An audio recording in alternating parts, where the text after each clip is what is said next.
Glórias a Deus, irmãos. Eu quero convidar os irmãos a abrir a palavra de Deus no Evangelho de Jesus, segundo escreveu Lucas, capítulo número 5, versículo 27. Vamos ler a palavra de Deus nessa noite. Deus possa abençoar a todos os irmãos que estão presentes neste lugar. Prometo ser rápido. Os irmãos encontraram Lucas capítulo 5, versículo de número 27. Que tem por subtema dentro do capítulo a vocação de Levi. E depois disso saiu e viu um publicano chamado Levi, assentado na recebedoria, e disse-lhe: segue-me. E ele, deixando tudo, levantou-se e o seguiu.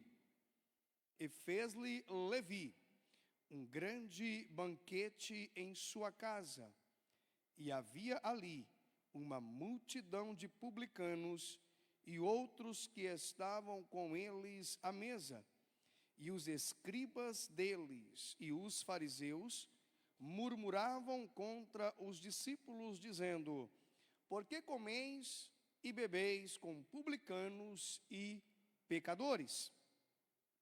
Jesus, ouvindo, responde a eles: não necessitam de médico os que estão sãos, mas sim os que estão enfermos. Eu não vim para chamar os justos, mas sim os pecadores ao arrependimento. Senhor Deus bendito e eterno, nós estamos aqui, Senhor, na tua casa, já adoramos e glorificamos o teu nome, bendizemos a ti, porque o Senhor é o que rege as nossas vidas, é o que nos direciona e trabalha de uma forma gloriosa sobre cada um de nós.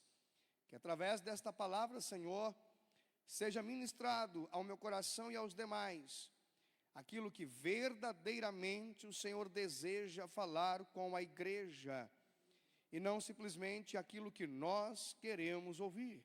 A tua palavra é viva e eficaz, e nos dá vida, e vida espiritual. Fica conosco, obrigado, Jesus, amém. Glória a Deus. Os irmãos podem tomar os vossos assentos.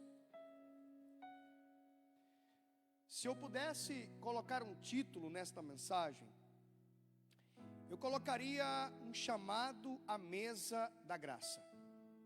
Um convite de Deus a sentar-se à mesa da graça, à mesa da justiça, à mesa da bênção, à mesa do amor, à mesa da regeneração.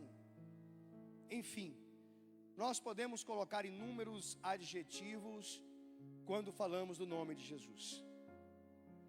Mateus, ao qual tem o seu nome judeu Levi, foi um dos discípulos de Jesus, autor de um dos livros aí do Novo Testamento, que teve um foco primordial à essência da escrita direcionada à igreja, mas uma essência aos judeus. E esse homem, ele era um improvável de Deus. E eu quero iniciar esta mensagem, a qual Deus colocou no meu coração, de que Deus ainda é o Deus que chama os improváveis na terra. Por que Mateus, ou o Levi, seu nome judaico, era um improvável? A gente sabe que Roma, o império, ele precisava de capital para a sua manutenção. Então Roma cobrava impostos dos povos. E o Império Romano terceirizava esta cobrança. Então esta terceirização, ela ocorria por um processo ao qual temos do latim publicani, que significa publicano, ou aquilo que é público, ao qual Roma leiloava esses direitos. É como se ela terceirizasse a cobrança de impostos. Quem ganhava pagava a Roma os valores devidos, e depois tinha um período aproximadamente de 1 ano, ou dependendo do contrato, a cobrança dos impostos. Então esse chefe dos publicanos contratavam esses homens para cobrar impostos do povo. E a diferença estava em quê, pastor Alberi? Porque o que se cobrava a mais por esses homens era o lucro. Então era como se, por exemplo, Roma criasse o valor do imposto X para ser cobrado em uma região. Alguém ia lá, pagava esse valor X e tinha o direito de cobrar o imposto daquela região, seja pelo comércio de mercadorias, uma alfândega, ou pelo trânsito de pessoas de uma cidade para outra, como conhecemos o tal do pedágio hoje em dia, mas é mais ou menos isso, é uma ilustração para os irmãos entenderem. Pagava-se o valor X, e esse chefe dos publicanos contratava os homens que iriam cobrar esses impostos. Nós temos alguns exemplos, 2, Mateus e Zaqueu, que cobravam esses impostos. E por que esses homens eram inimigos do povo judeu, considerados inimigos da época?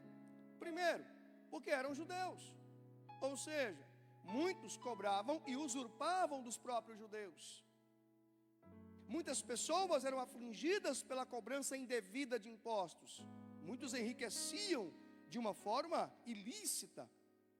Até porque Zaqueu vai admitir em Lucas 19, versículo 8, que se ele havia defraudado alguém, ele o restituiria de uma forma quadruplicada, quando ele encontrou Jesus.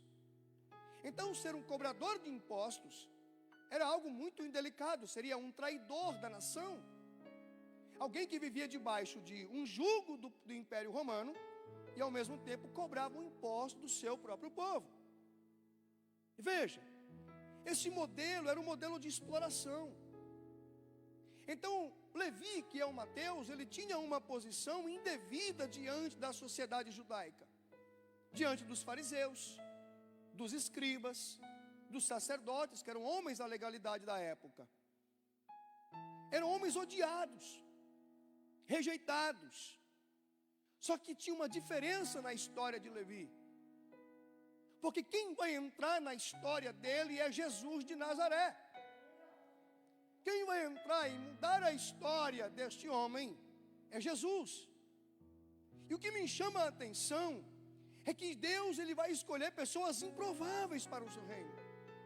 Quero abrir um parênteses aqui nessa noite, de que Deus escolhe pessoas improváveis pelo seu amor e pela sua graça. Há uma grande dificuldade em se entender o reino de Deus hoje. O reino de Deus não é reino político, geopolítico. E reino de Deus não é geográfico. Temos ainda grande dificuldade em entender isso nos dias de hoje.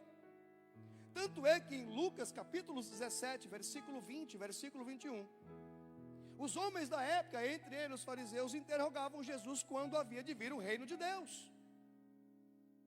Então Jesus vai responder para aqueles homens em Lucas 17, versículo 20 e 21. Ele vai dizer: o reino de Deus não vem com uma aparência exterior. O reino de Deus não é uma região geográfica que alguém fala assim: aqui está alguém de Deus. E ele vai dizer no versículo número 21, o reino de Deus está entre vós, porque vós sois o reino de Deus.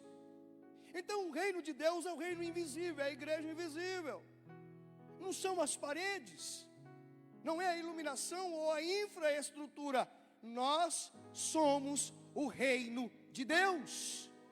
Nós somos o organismo vivo, a igreja, que está adorando a Deus no Terra Nova, mas há alguém adorando a Deus em Angola, há alguém adorando a Deus no Japão, há alguém adorando a Deus em algum lugar do mundo, e esse é o reino de Deus, que vai além de uma fronteira geopolítica para entrar em um campo espiritual.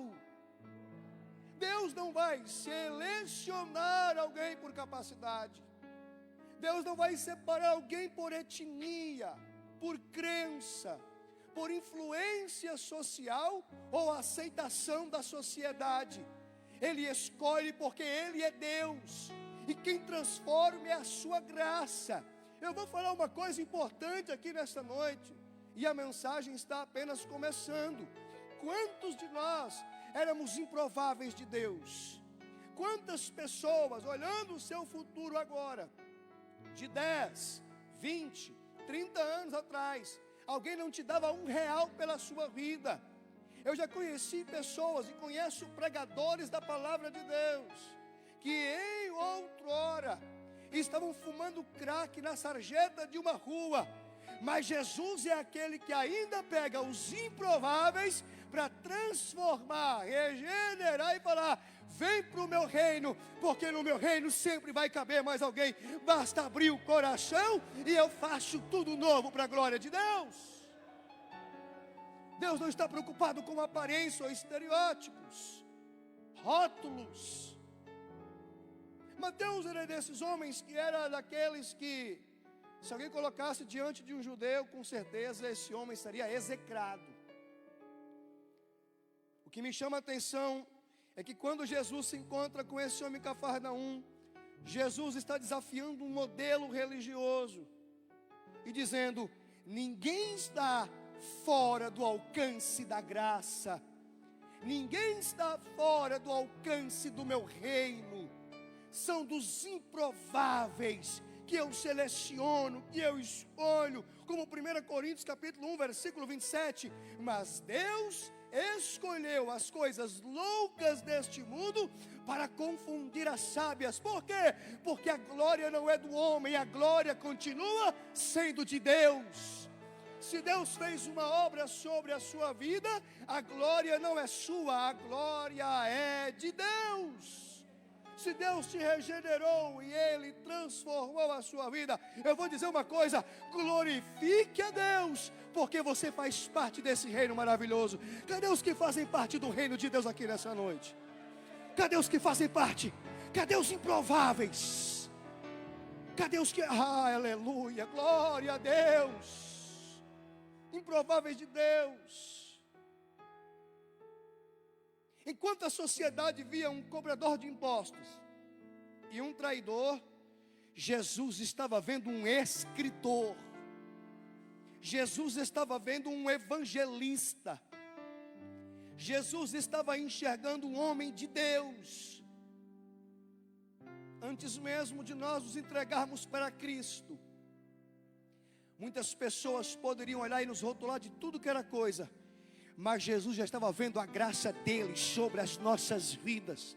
Jesus já estava vendo algo novo acontecendo sobre as nossas vidas. É por isso que eu vou pregar nessa noite para falar: não importa como o mundo te observa, não importa como as pessoas te observam, o amor de Deus é suficiente na sua vida. A graça de Deus é suficiente sobre a sua vida. Homens improváveis de Deus. Se eu for abrir aqui o tempo da pregação, Davi era um improvável de Deus, a qual, quando o profeta Samuel vai até a casa de Jessé para ungir o novo rei de Israel, ele não faz parte do projeto humano, mas ele fazia parte do projeto de Deus. Quando Samuel vai até a casa, ele se vislumbra com os irmãos de Davi. Mas quando o óleo ia ser derramado sobre a cabeça do homem para ser ungido rei de Israel, Deus falava: não é esse rapaz. Penso eu que Samuel tinha até se preocupado se não errou o endereço da casa. Penso até eu que talvez Samuel tinha visto aqueles homens que, trazendo para os dias de hoje, né? Homens fortes, altos, musculosos, boa aparência, boa oratória, boa dicção, diplomados, né? Trazendo para os dias de hoje. Nada contra isso, meu irmão.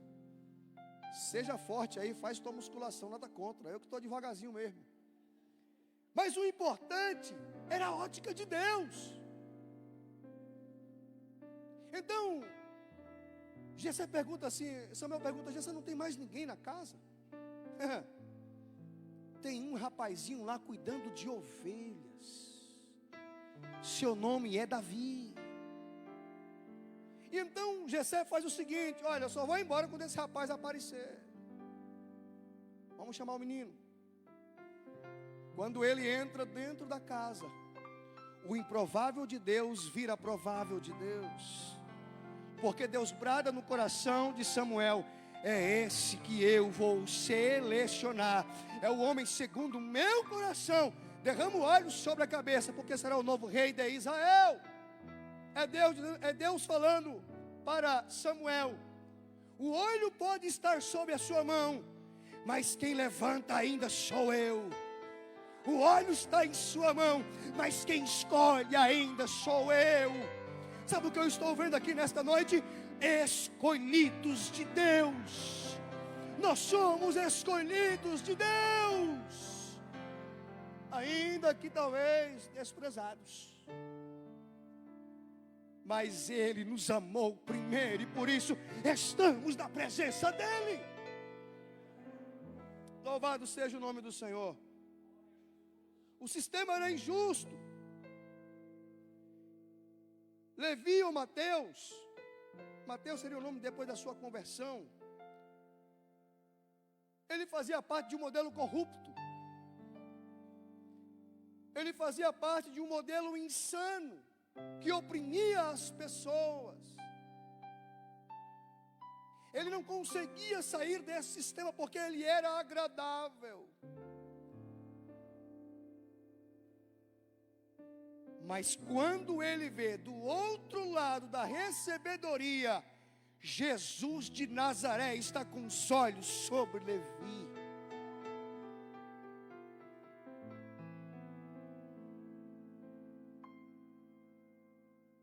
Os olhos de Jesus estão como uma chama de fogo. E ele vai sentir aquilo na sua alma como um chamado, como um toque diferente. E então Jesus falou assim para ele: rapaz, me segue. Sabe o que ele fez, irmão? Eu vou dizer para os dias de hoje: o camarada endoidou, largou tudo. Ele sai da recebedoria, como está aqui no versículo, deixou tudo para trás, levantou-se e tomou uma decisão sobre a sua vida: a partir de hoje eu vou seguir Jesus de Nazaré. Eu não vou mais cobrar imposto dos judeus, eu não vou mais cobrar valores além daquilo que eu deveria cobrar. Eu vou pregar a palavra do céu, eu vou viver em novidade de vida, eu vou ter uma vida entregue ao Senhor. Largou os seus bens, largou a sua carreira, para viver uma nova vida com Cristo. Sabe o que eu aprendo aqui, irmão, nessa passagem? É que para seguir Jesus é necessário renúncia. Não há como seguir Jesus se não há uma mudança de vida, se não há uma mudança de atitude. Lucas capítulo 9, versículo 23 vai dizer: se alguém quer vir após mim, negue-se a si mesmo, tome a sua cruz e siga-me. A salvação, ela é pela graça, você não paga nada, irmãos, mas vai exigir de você um relacionamento com Deus, uma entrega a Deus. E essa entrega é viver pela palavra de Deus, é viver direcionado por Deus, é viver uma vida de renúncia, negar a si mesmo os seus sentimentos, negar os seus ideais pessoais, e não que não tenhamos que ter, mas viver uma vida debaixo de uma dispensação da vontade de Deus. Filipenses capítulo 3, versículo 7 e número 8, Paulo vai dizer: mas o que para mim era ganho anteriormente, eu reputei na perda de Cristo, e tenho por estas perdas todas as coisas, pela excelência do conhecimento de Cristo Jesus, meu Senhor, no qual sofri a perda de todas as coisas, e as considero hoje como escória, para que possa ganhar a Cristo. Paulo estava colocando todos os seus títulos, Paulo estava colocando a sua bagagem de vida como escória diante da presença de Deus, e dizendo assim, que Cristo cresça em mim e eu diminua cada vez mais. Transformação. O Evangelho requer de nós transformação, ao qual antes vivíamos nos desejos da carne, a vingança, o ódio, a mentira. Mas como Cristo habita em nós, Ele já fez tudo novo. Aonde tinha o ódio, agora tem o amor. Aonde tinha a ira, agora reina a paz. Aonde tinha aquela ansiedade compulsiva, o Espírito Santo que intercede por nós com gemidos inexprimíveis, há uma paz que não é a ausência do conflito, mas é o equilíbrio no meio do conflito. É a paz de espírito.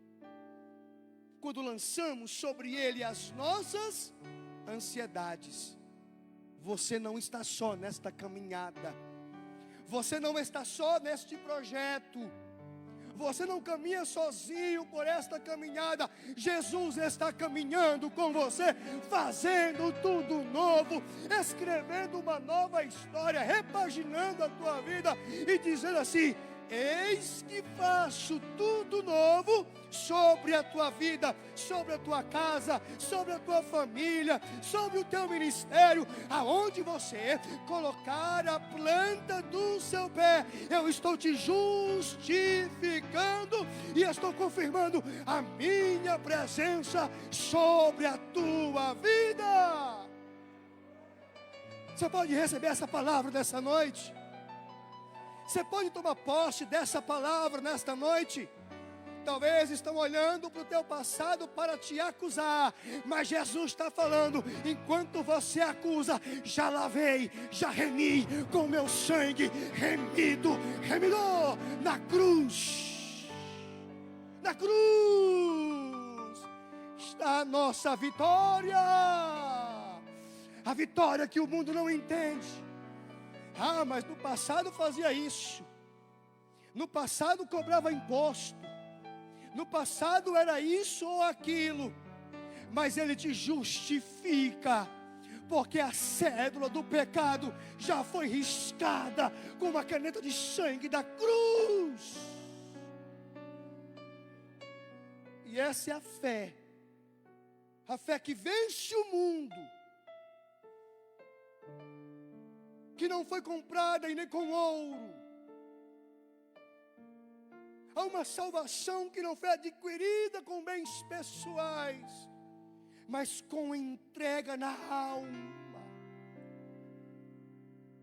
com lágrimas nos olhos, dizendo: eu te reconheço como meu único e suficiente Salvador, Jesus Cristo. Esta palavra precisa ser pregada.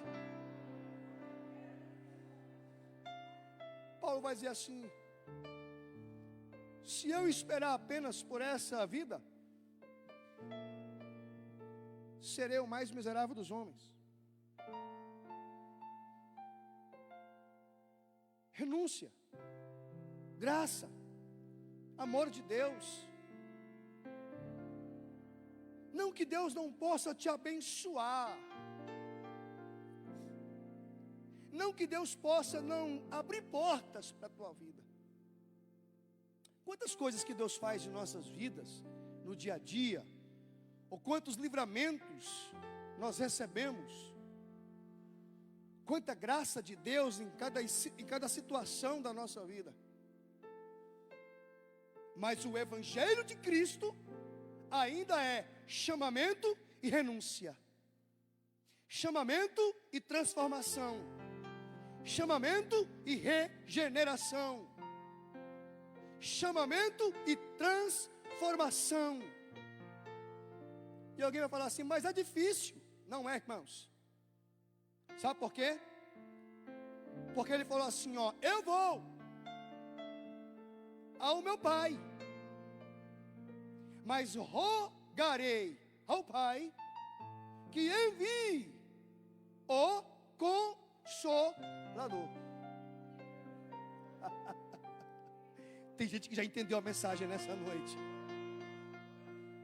Eu rogarei ao Pai, e Ele enviará o Espírito Santo, que vai interceder, como disse Paulo, por nós, com gemidos inexprimíveis. O Espírito Santo que habita dentro de nós é algo tão lindo, tão maravilhoso, que Ele vai nos convencer do pecado, vai transformar, vai nos trazer um entendimento racional da nossa fé. Ele estará ao nosso lado. Ele vai interceder por nós com esses gemidos inexprimíveis. Pastor, me explica melhor isso. O gemido inexprimível é quando você cansa a sua alma, quando você se abate, e você muitas vezes não consegue mais nem falar palavras diligíveis com Deus. É quando as lágrimas descem o rosto e a gente chora. Humanamente isso não tem palavras, mas é como se o Espírito Santo pegasse essa angústia na alma e transformasse em palavras, e levar ao trono da glória para: a tua filha está chorando por isso, teu filho está triste por isso. E aí ele vem com uma ação consoladora e uma ação mediadora, está ao nosso lado. Sabe o que eu aprendo aqui? A mesma renúncia que nós temos que ter diante da presença de Deus, a glória também é de Deus, porque basta eu abrir o meu coração e deixar o Espírito Santo agir, e Ele entra com providência sobre a nossa vida, moldando o nosso caráter, limpando uma casa espiritual e fazendo tudo novo. Você pode receber essa palavra aqui nessa noite?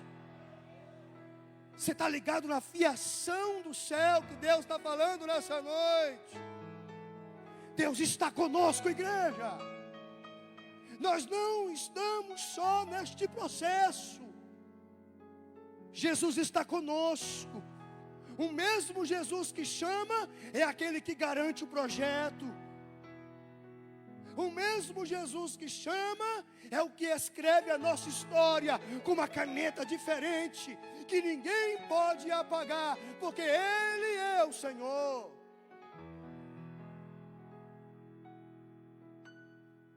O reino de Deus é perfeito. Eu já falei que ele é geográfico, não é político. Hebreus capítulo 1, versículo 8 vai dizer assim: o trono de Deus, o seu reinado, o seu reino, subsiste pelos séculos dos séculos. E o cetro, ou seja, da autoridade e equidade, ou seja, equidade, irmãos, tem uma diferença com igualdade. Igualdade é tratar todo mundo igual. A equidade é tratar cada um na sua necessidade. Quando eu olho para os irmãos, eu estou vendo os irmãos. Quando Deus olha, Ele está vendo um a um. A luta que você está passando, o processo que você está passando, o teu nível de fé, a tua força, a tua capacidade, e Ele vai agir de uma forma especial sobre cada um de nós. Ninguém fica para trás no reino de Deus. Ninguém tem prejuízo no reino de Deus. Porque Ele vai dizer assim: não, você não vai ficar para trás. Já estou pegando pela tua mão, te levantando, e diga: não temas, porque eu estou contigo. O reino de Deus subsiste dos séculos. Quantos impérios passaram, estão passando até os dias de hoje? Mas o reino de Deus é permanente. entra século, sai século, entra milênio, sai milênio, e Ele continua entronizado na glória celeste, com o cetro da equidade. O governo de Deus não é um governo humano, ao qual Herodes esperou que Jesus talvez fosse fazer milagres ali, ou Pilatos entender que o reino era político. Pilatos, se você estiver esperando alguma coisa de mim, desse mundo, pode esquecer, porque o meu reino é celeste, é na glória, a qual eu não vou lutar com armas humanas, mas com armas espirituais. Se nós partirmos aqui, meus amados, se nós partirmos aqui na palavra de Deus para Efésios, capítulo 3, versículo 14. Por causa disso me ponho de joelhos perante o Pai, nosso Senhor Jesus Cristo. A oração de Paulo à igreja de Éfeso, do qual toda a família nos céus, na terra, toma o nome, para que segundo as riquezas da sua glória, vos conceda que sejais corroborados com poder pelo Espírito Santo no homem interior, para que Cristo, no versículo de número 17, para que Cristo habite pela fé no vosso coração, a fim de, estando arraigados, fundados em amor, poderes perfeitamente compreender com todos os santos ou irmãos, qual seja a largura, o comprimento, a altura e a profundidade, conhecer o amor de Cristo, que excede todo o entendimento, para que sejais cheios de toda a plenitude de Deus sobre as vossas vidas. Versículo número 20. Aquele que é poderoso para fazer tudo, muito mais, abundantemente, imensamente, além daquilo que pedimos ou pensamos, segundo o poder que em nós opera. E essa glória, versículo 21, na igreja, por Cristo, em todas as gerações. Poder de Deus aqui não é o sapatear. O poder é a graça de Deus revelada em nós, a qual através de geração em geração, a igreja continua de pé, a igreja continua viva, a igreja continua pregando a palavra, a igreja continua adorando o nome de Deus. Entra rei, sai rei, a igreja continua adorando o nome do Senhor. Entra político, sai político, a igreja continua rompendo fronteiras. Entra ideologia, sai ideologia, a palavra continua a mesma, permanente, viva e eficaz.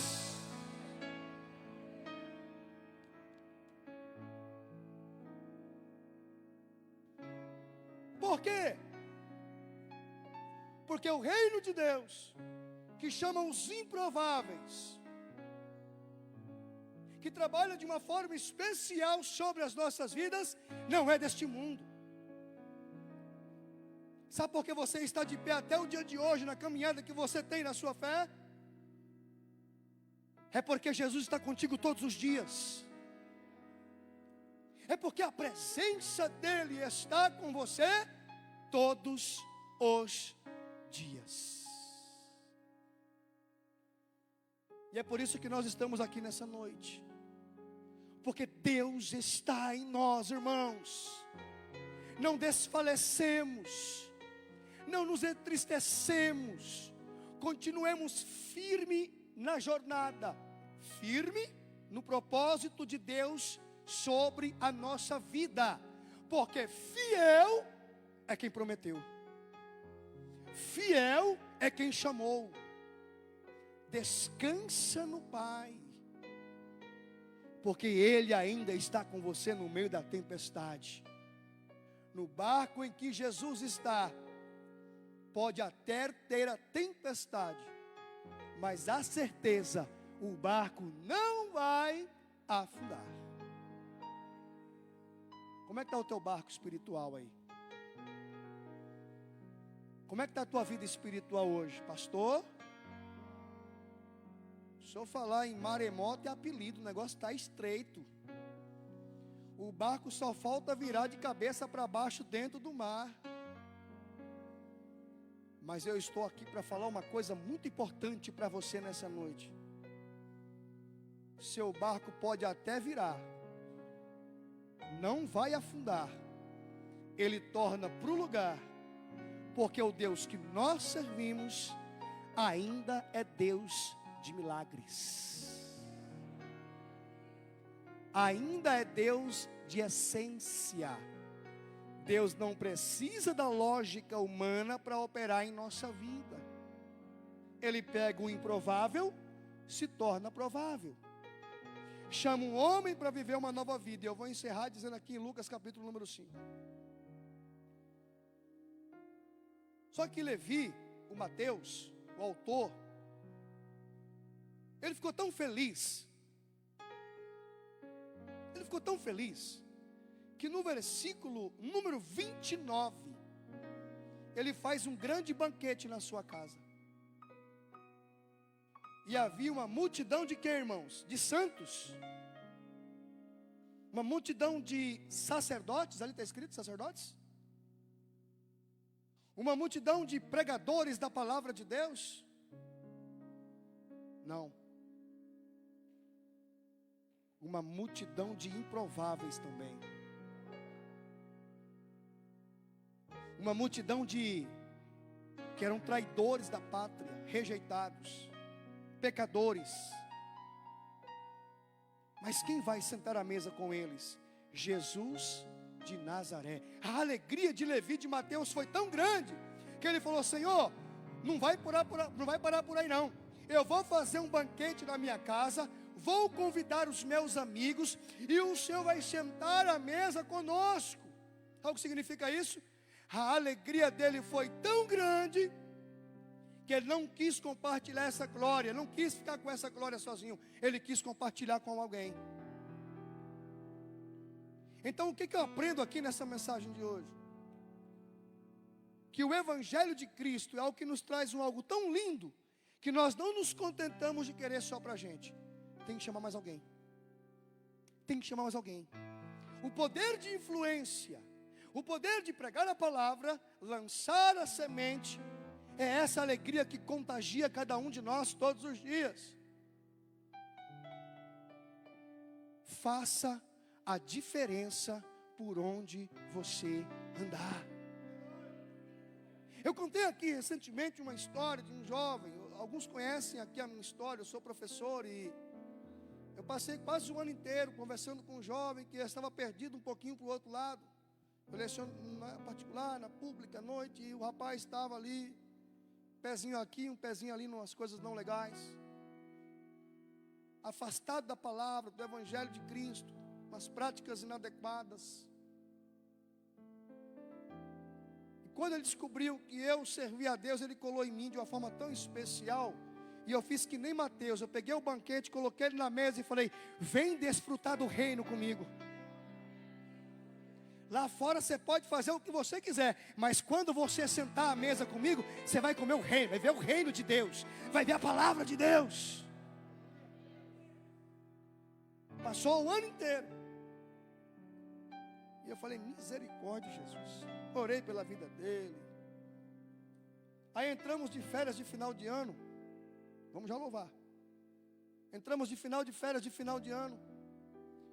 E eu falei: olha, Jesus, abençoa aquele rapaz, porque tu pode fazer uma obra grandiosa na vida dele. E aí nas férias, já acabaram as aulas, ele manda uma mensagem para mim. Fala: professor, preciso te contar algo, porque eu estou muito feliz. Falei: o que foi? Você passou de ano? Ele disse: melhor. Falei: então me diga, meu rapaz. Ele falou: nós conversamos um ano inteiro de Jesus, e eu entreguei a minha vida para o Senhor. Aquelas práticas ficaram lá para trás, professor. Agora eu estou vivendo debaixo de uma dispensação de Deus sobre a minha vida. Falando com ele recentemente, já está pregando a palavra de Deus. Já está colocando na mesa os amigos do lado de lá e falar: já estou pregando a palavra e tenho certeza que o Espírito Santo já está fazendo a obra lá e vai trazer, pastor, muita gente para cá. Quem você está colocando no banquete espiritual da sua vida? Quem você está colocando no banquete para se assentar e ouvir a palavra de Deus e ouvir o reino de Deus? O reino de Deus já é chegado entre vós, já habita entre vós. A autoridade de Deus já foi derramada sobre as vossas vidas. Quando você abrir a sua boca, não é você, mas o Espírito Santo que habita dentro de você, te dando autoridade para dizer: Ele salva, Ele liberta, Ele batiza com o Espírito Santo, Ele leva para o céu, Ele regenera, Ele transforma.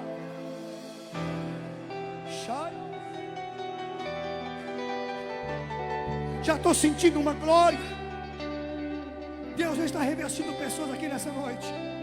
É uma noite de renovo na presença de Deus. Tem capacitação de Deus nessa noite. Coloque sobre os vossos pés, eu vou orar com vocês. Já tem uma presença gloriosa de Deus nessa noite. Deus já está operando na casa nessa noite. Ei, não fica quieto vendo o culto não. O culto você não assiste, culto você presta para Deus, culto você adora a Deus. E enquanto você adora, Ele te enche com a presença dEle. Essa lágrima, essa tristeza vai sair. Esse abatimento espiritual vai cair por terra. Esse medo que você tem vai cair por terra. Deus já vai entrando com providência em vidas aqui nessa noite. Já tem renovo chegando na casa. Descansa em Deus. Já lá.